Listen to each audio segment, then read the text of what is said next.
নতুন এক সূর্যোদয় হবে স্পষ্ট ঘোষণা করতে চাই। আর যদি একটা গুলি চলে, হেফাজতে ইসলাম বাংলাদেশ ঘরে বসে থাকতে পারবে না। আমার সন্তানের লাশ নিয়ে আমরা কবরস্থানের দিকে যাব না। পরবর্তী সন্তানের লাশ কাঁধে আমির হেফাজত ইনশাআল্লাহ রাজপথে যখন নামবেন, টেকনাফ থেকে তেঁতুলিয়া পর্যন্ত পথ ভাঙ্গা সেই গণজোয়ার রুখে দেওয়ার সাধ্য কারো হবে না।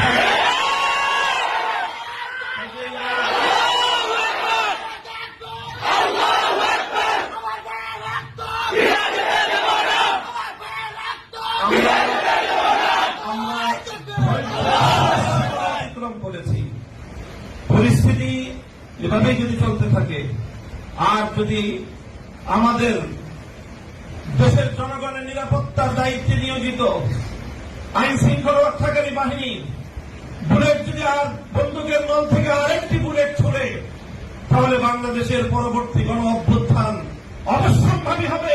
সে অভ্যুত্থান রুখে দিতে কেউ পারবে না। আমরা আল্লাহ পাক রব্বুল আলামিনের কাছে দোয়া করব, যারা বৈষম্যের বিরুদ্ধে জীবন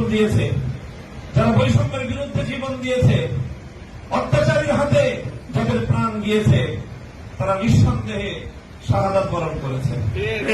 কাজে সেই শহীদদের আত্মার মাগফিরাত শুধু নয়, বরং শহীদদের শাহাদাতের কবুল হওয়ার জন্য আমরা দোয়া করবো আল্লাহর কাছে। এবং সেই শহীদদের উসিলায় আল্লাহ যেন আমাদের আগামী প্রজন্মকে এভাবে সকল বৈষম্য, জুলুম, অবিচার, অন্যায়ের বিরুদ্ধে রুখে দেওয়ার এক অদম্য সাহস যেন আল্লাহ পরবর্তী প্রজন্মের বুকে বুকে দান করেন, সেই দোয়া ইনশাআল্লাহ আমরা করবো। আখিরু দাওয়ানা আলহামদুলিল্লাহি রাব্বিল আলামিন।